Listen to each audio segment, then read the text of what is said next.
आवाज नहीं, हालेलुया। मैंने बोला, मैंने कि जो बेचैनी, जो रात में बेचैनी होती है, जब किसी को मतलब क्या बोलते हैं, जब कोई चीज है, कॉलिंग हो या कैसी भी चीज हो, तो तुम्हारे पास वो चीज आती, तुम्हारे अंदर बेचैनी उत्पन्न हो जाती है। वो चीजें वो कैसे होती है, आपने कभी सोचा था मैं कि आप परमेश्वर के बच्चे होने के बाद भी, परिजा होने के बाद भी तुम्हारे अंदर बेचैनी है? इसका मतलब यह है कि परमेश्वर के वचन को आप हल्के में लेते हो।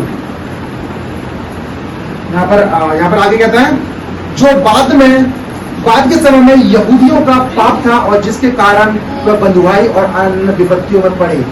यानी मैं इसको दोबारा पढ़ता हूं, तुम यदि मेरी व्यवस्था सिखाने वालों की शिक्षा ना सुनो, जो बाद के समय यहूदी ने जो पाप कर दिया था, मतलब कैसे कि जो याजक जो बोला करते थे, वो यहूदी क्या करते थे, उनको हल्के में लिया करते थे। हाँ ठीक है, परमेश्वर हमसे भी बात करता है, हाँ ठीक है, हमने प्रार्थना, तो हम भी तो प्रार्थना करते हैं, हाँ ठीक है, हम भी तो उपवास करते हैं, हाँ ठीक है, हम क्या बोलते हैं, परमेश्वर के साथ रहते हैं, हम उसके भवन में रहते हैं। लेकिन वो भूल गए थे कि परमेश्वर का जो दास है, जो परमेश्वर से बातें करता है, जो दास परमेश्वर से बातें करता है, वो आपके बीच में प्रचार करता है, आप उसके वचन को तुम कैसे लेते हो?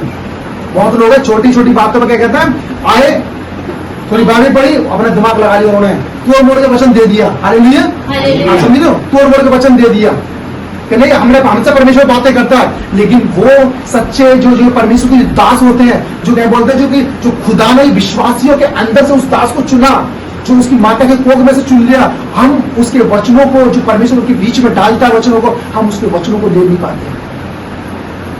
इसलिए यहूदी ने ये पाप किया और बंधुआई में गए। यिर्मयाह में यदि 23 में पढ़ोगे ना, या 26 में पढ़ोगे, तो यहूदी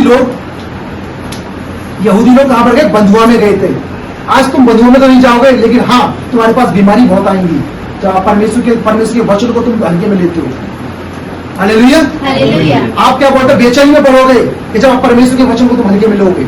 आप क्या बोलते हैं, उस रोग में पढ़ोगे, उस क्या बोलते हैं, उस परेशानी में क्या बोलते हैं, आप बैल बुझे मार, उस तरीके से तुम उस बीमारी में, उस सिचुएशन में पढ़ोगे जब आप परमेश्वर के वचन को हल्के में लोगे, क्योंकि आप परमेश्वर के वचन को तिरस्कार कर रहे हो।